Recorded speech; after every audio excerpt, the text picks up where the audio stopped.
And very big welcome to Rehan's biology. मैं हूं रेहान खान। स्वागत है आप सबका।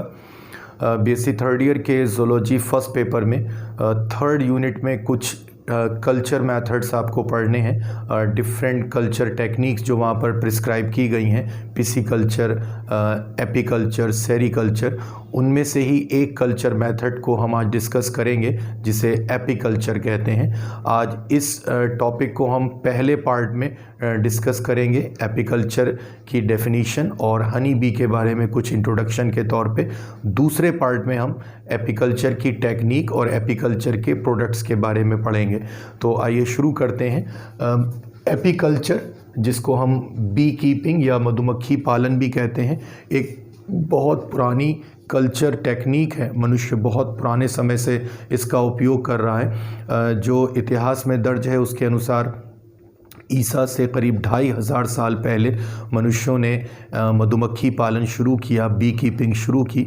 मिस्र के लोगों ने बहुत पहले इसको शुरू किया और उसके बाद दूसरे देशों में भी ये एपिकल्चर की टेक्निक जो थी वो पहुंची थी।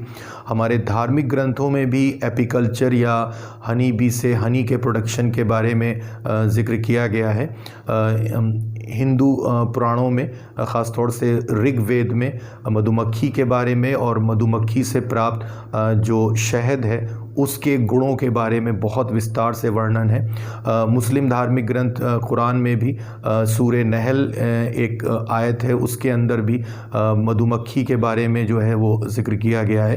तो हमारे धार्मिक ग्रंथों में भी इस टेक्निक का कुछ वर्णन दिया गया है और इसके अलावा जो साइंटिफिक मेथड है एपिकल्चर का, उसके बारे में भी बहुत पुरानी हिस्ट्री अवेलेबल है। क्या होता है एग्जैक्टली एपिकल्चर, अगर उसकी हम परिभाषा देखें, care and management of honey bee for production of honey and wax is called apiculture और बी कीपिंग। तो जो एक सीधी सी परिभाषा है, अगर आप मधुमक्खियों को एक वैज्ञानिक तरीके से, साइंटिफिक मेथड से पालते हैं और उनका प्रबंधन करते हैं, यानी कि उनको पालते हैं और उनका मैनेजमेंट करते हैं, उनकी देखभाल करते हैं, तो और उनसे आप हनी यानी कि शहद और वैक्स यानी कि मोम प्राप्त करने के लिए, तो ये आप एपिकल्चर करवा रहे हैं या बी कीपिंग करवा रहे हैं।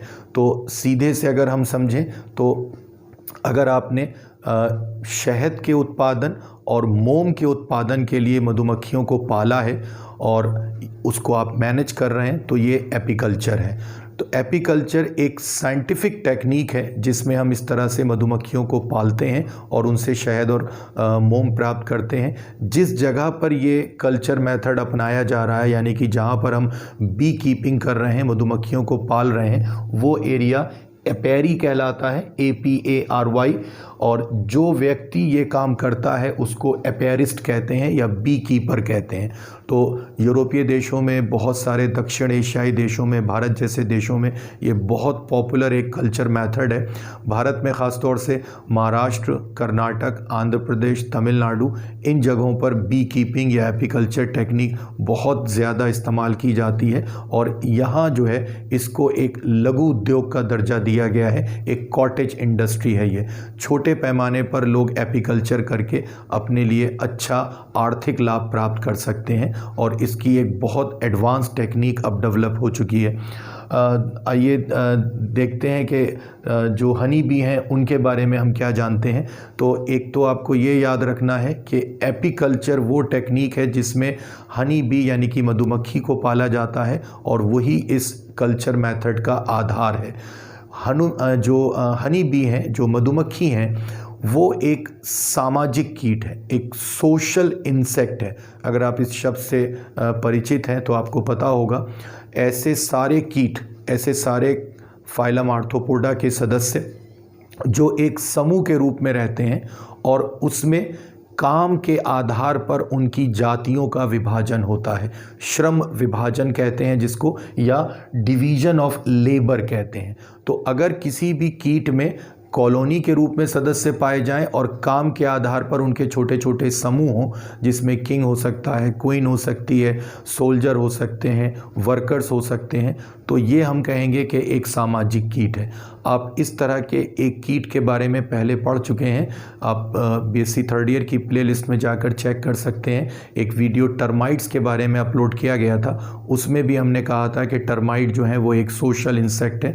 उसी तरह से हनी बी भी एक सोशल इंसेक्ट है, जिनमें एक सोशल ऑर्गेनाइजेशन, एक सामाजिक संगठन पाया जाता है। तो honey bee is a social insect, और जो इनकी कॉलोनी है उसे हम हनी कॉम या बी हाइव कहते हैं। आम भाषा में हिंदी में जिनको हम मधुमक्खी का छत्ता कहते हैं, उनके लिए शब्द हनी कॉम या बी हाइव होता है। तो जो कॉलोनी है मधुमक्खियों की, उसमें 3 कास्ट या जातियां पाई जाती हैं on the basis of division of labour. काम के आधार पर उसके कॉलोनी में 3 तरह की जातियां होती हैं, क्वीन, वर्कर और ड्रोन्स।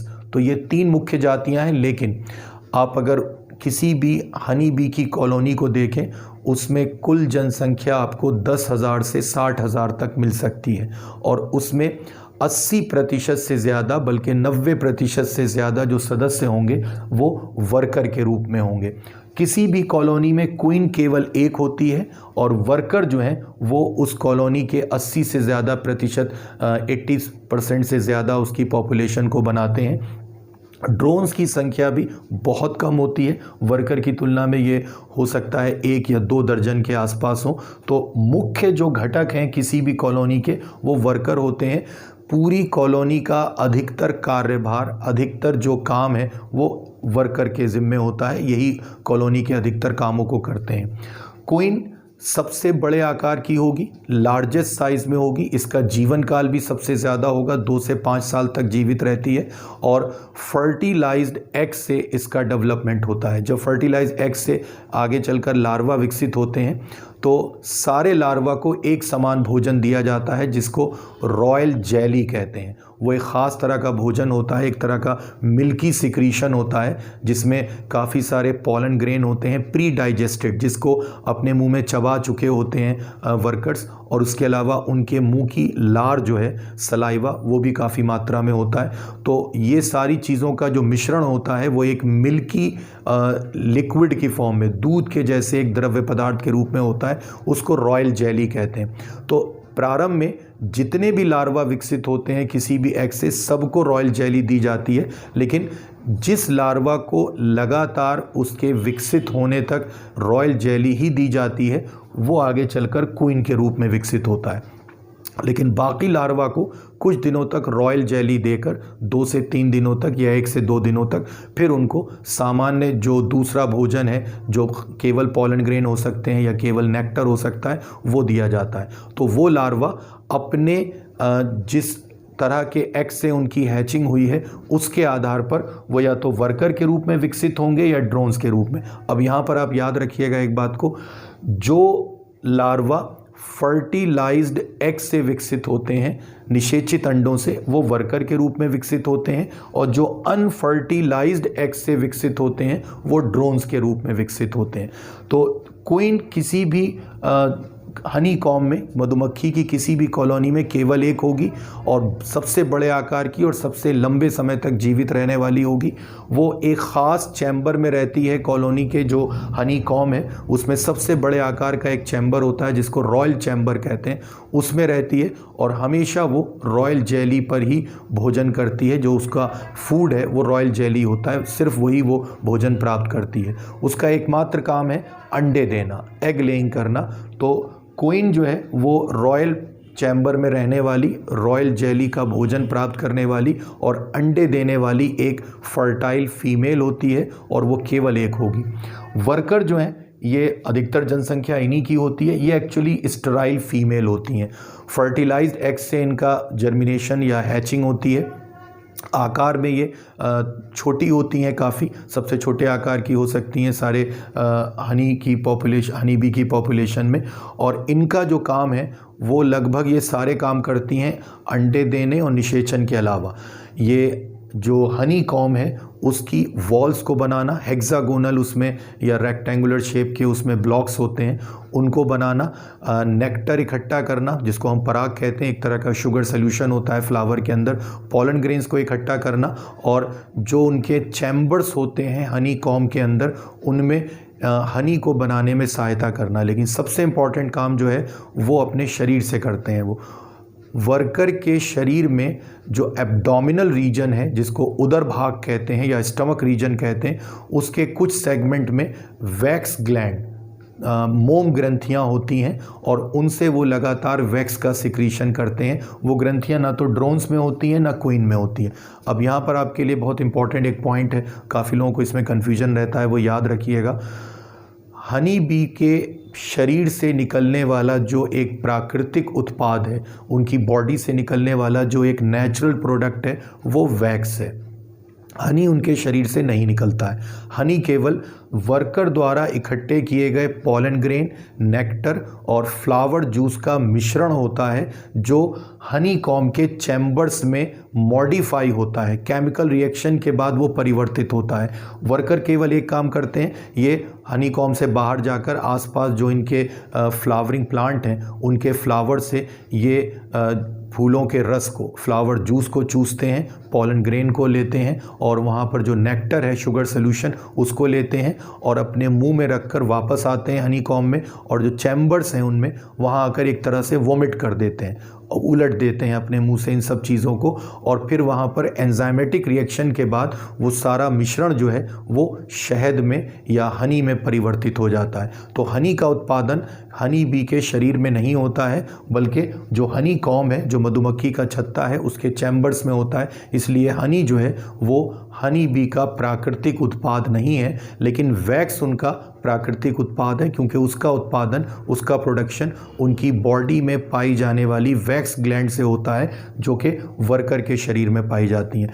वर्कर्स पूरे जीवन भर, केवल 6 हफ्ते का जीवन काल होता है इनका, 6 वीक का लाइफ स्पैन, पूरे जीवन भर अपने काम करते हैं। शुरुआत में फर्स्ट हाफ में अपने लाइफ साइकिल के 2 से 3 हफ्ते ये हनी कॉम को बनाने, उसकी मरम्मत करने, ड्रोन्स को भोजन करवाने, क्वीन को भोजन करवाने, फ्लावर से flower juice, nectar, pollen grain को इकट्ठा करने, ये सारा काम करते हैं। जब उनका जीवन काल आधा पूरा हो जाता है और थोड़े वो सक्षम नहीं रह जाते हैं, कमज़ोर हो जाते हैं, तो फिर जो है वो दूसरे काम करते हैं, जैसे वाटर को सक करके हनी कॉम में लाना, थोड़े हल्के काम जो होते हैं उस तरह के काम वो करते हैं। लेकिन जीवन भर वर्कर काम करते रहते हैं और ये अकेले सबसे सक्रिय और ज़्यादा से ज़्यादा काम करने वाले घटक हैं किसी भी हनी कॉम पॉपुलेशन में। ड्रोन्स जो हैं वो फर्टाइल मेल हैं और इनका निर्माण अनफर्टिलाइज्ड एग, यानी कि जो बिना निषेचन वाले अंडे हैं, उनसे होता है। और ये क्रिया आप जानते हैं पार्थिनोजेनेसिस कहलाती है। बिना निषेचन के अंडों से अगर कोई जीवधारी विकसित होता है तो ये पार्थिनोजेनेसिस प्रोसेस कहलाती है। तो इनका निर्माण पार्थिनोजेनेसिस के द्वारा होता है। मुश्किल से 2 दर्जन ड्रोन्स होते हैं किसी भी हनी बी की कॉलोनी में, और उनका एक ही काम होता है क्वीन को निषेचित करना। क्वीन जब वर्जिन होती है, जब उसने अंडे देना शुरू नहीं किया होता है, तो वो बाहर निकलती है हनी कॉम से, और उसके साथ बहुत सारे ड्रोन्स भी बाहर निकलते हैं।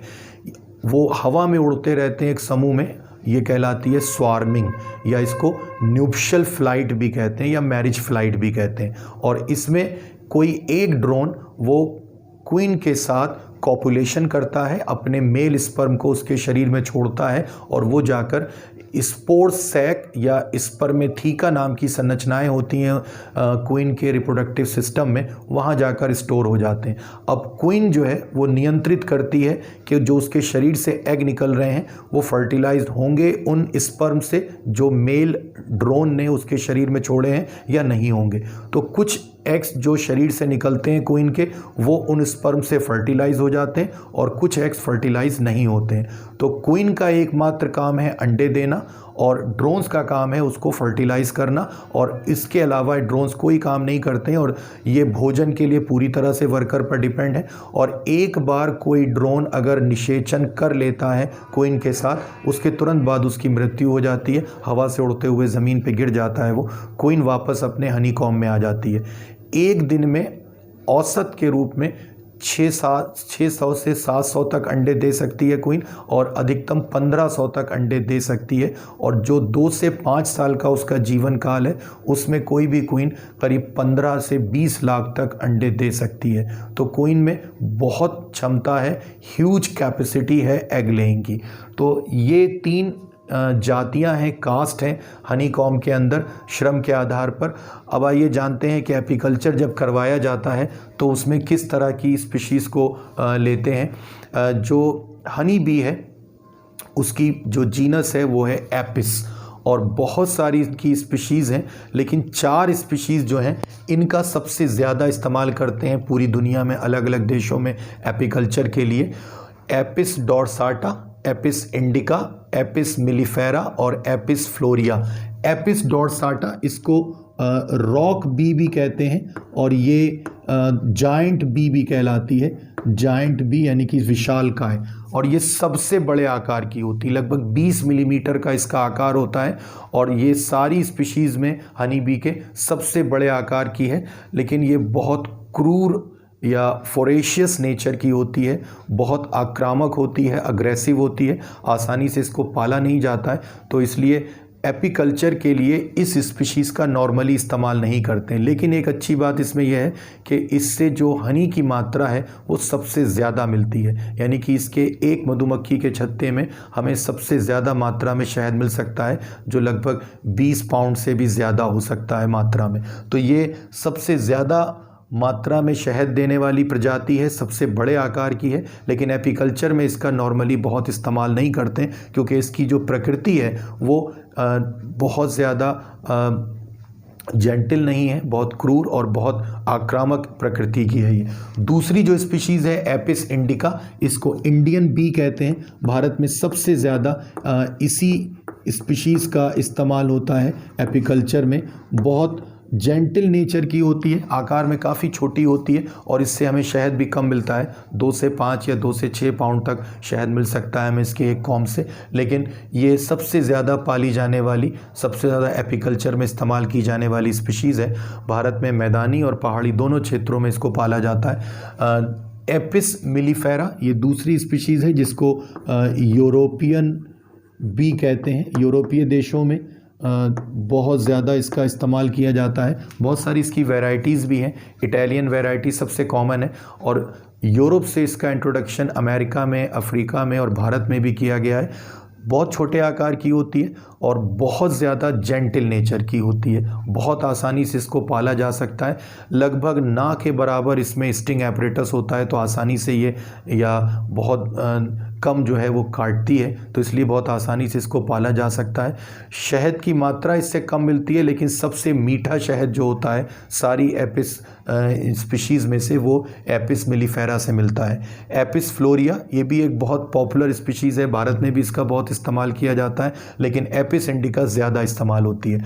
तो याद रखिएगा कि 4 स्पीशीज़ हैं हनी बी की जिनका इस्तेमाल नॉर्मली एपीकल्चर में किया जाता है। लाइफ साइकिल के बारे में देखते हैं हनी बी के। जो अभी आपको एक बात बताई कि जो क्वीन है वो अंडे देने से पहले जब अपनी वर्जिन स्टेट में होती है तो वो एक बार अपने हनी कॉम से बाहर निकलती है, स्वार्मिंग या न्यूप्शल फ्लाइट करती है, और जिसको मैरिज फ्लाइट भी कहते हैं, जिसमें उसके साथ बहुत सारे ड्रोन्स होते हैं। उनमें से किसी एक के साथ वो कॉपुलेशन करती है, उसके स्पर्म को ग्रहण करती है, स्पर्मेथिका में उनको स्टोर करती है, और फिर एग लेइंग करती है। जो एग लेइंग होती है वो आकर अपने रॉयल चैम्बर के अंदर पहुंचने के बाद करती है। एग जो हैं वो बहुत छोटे आकार के, गुलाबी रंग के, बेलनाकार, सिलेंड्रिकल होते हैं, और जब उनकी हैचिंग होती है, जब हैचिंग होती है उनकी, तो हैचिंग के बाद करीब 5 से 6 दिनों के बाद हैचिंग होती है एग लेइंग के, और उनसे लार्वा निकलते हैं, ग्रब कहते हैं लार्वा को हनी बी के, और वो फिर कुछ समय के बाद प्यूपा में बदल जाता है। इसमें भी करीब 4 से 5 दिन लगते हैं, और प्यूपा में लगातार कायांतरण यानी कि मेटामॉर्फोसिस होता है, उसकी स्किन बार बार रिप्लेस होती है, और मेटामॉर्फोसिस के बाद एडल्ट बनता है। अब मेटामॉर्फोसिस में कितना समय लगता है इस पर डिपेंड करता है, और एग किस नेचर का था, फर्टिलाइज था या अनफर्टिलाइज था, उस पर डिपेंड करता है कि एडल्ट कैसा बनेगा। अगर कोई फर्टिलाइज्ड एग है और उसकी मेटामॉर्फोसिस जो है वो 13 दिन में पूरी हो गई है, और उसके बाद जो लार्वा जो निकला था उसको लगातार जो रॉयल जेली प्राप्त हो रही थी तो वो सदस्य तो क्वीन के रूप में विकसित होगा। लेकिन अगर एग हैचिंग के बाद लार्वा बना है और उससे प्यूपा बना है और प्यूपा का जो कायांतरण है मेटामॉर्फोसिस वो 18 दिन में पूरा हो रहा है तो उससे जो एडल्ट बनेगा वो वर्कर होगा। और अगर यही मेटामॉर्फोसिस 21 दिनों में पूरी होगी तो वो विकसित होने वाला सदस्य ड्रोन होगा। ये ऑब्जेक्टिव क्वेश्चन के लिए बहुत इंपॉर्टेंट पॉइंट है, याद रखिएगा। काफ़ी सारे कॉम्पिटिटिव एग्जाम में, पीजीटी जैसे एग्जाम में आपसे पूछा जाता है कि मेटामॉर्फोसिस जो है उसके बेसिस पर ये जो वर्कर, ड्रोन और क्वीन है इनमें मेटामॉर्फोसिस पीरियड क्या होता है। तीनों का एक साथ पूछा होगा तो ऑप्शन में आपको जो है वो 3 अलग अलग आपको डिजिट दिए होंगे, तो उसमें से 13, 18, 21 यानी कि क्वीन, वर्कर, ड्रोन, इस सीक्वेंस में अगर आप याद रखें तो ये डिजिट जिस ऑप्शन में दिया होगा वो सही है। तो ये एक छोटा सा उनका लाइफ साइकिल है। और जो हनी बी की स्पीशीज़ पाली जाती हैं भारत में और दूसरे कई देशों में, उनसे हनी कैसे प्राप्त करते हैं, वैक्स उनसे कैसे प्राप्त करते हैं, उसकी अपनी एक टेक्निक है। अब आर्टिफिशियल बी हाइव्स का या आर्टिफिशियल हनी कॉम्ब का इस्तेमाल किया जाता है जिससे कहीं भी किसी भी जगह पर आप मधुमक्खियों को पाल सकते हैं और इसीलिए ये एक कॉटेज इंडस्ट्री के रूप में एपीकल्चर विकसित हुआ है। तो आज इस पहले वीडियो में, आज हमने इस पहले पार्ट में एपीकल्चर की परिभाषा, हनी बी के सोशल ऑर्गेनाइजेशन, उनकी स्पीशीज़ और उनके लाइफ साइकिल के बारे में जाना। अगले पार्ट में हम जानेंगे कि एपीकल्चर टेक्निक क्या होती है, किस तरह से हनी और वैक्स का उत्पादन कराया जाता है और कैसे उनको प्राप्त किया जाता है। जो लोग आज पहली बार रेहांस बायोलॉजी पर आए हैं प्लीज़ सब्सक्राइब कीजिए रेहांस बायोलॉजी को, शेयर कीजिए, लाइक कीजिए और लगातार देखते रहिए।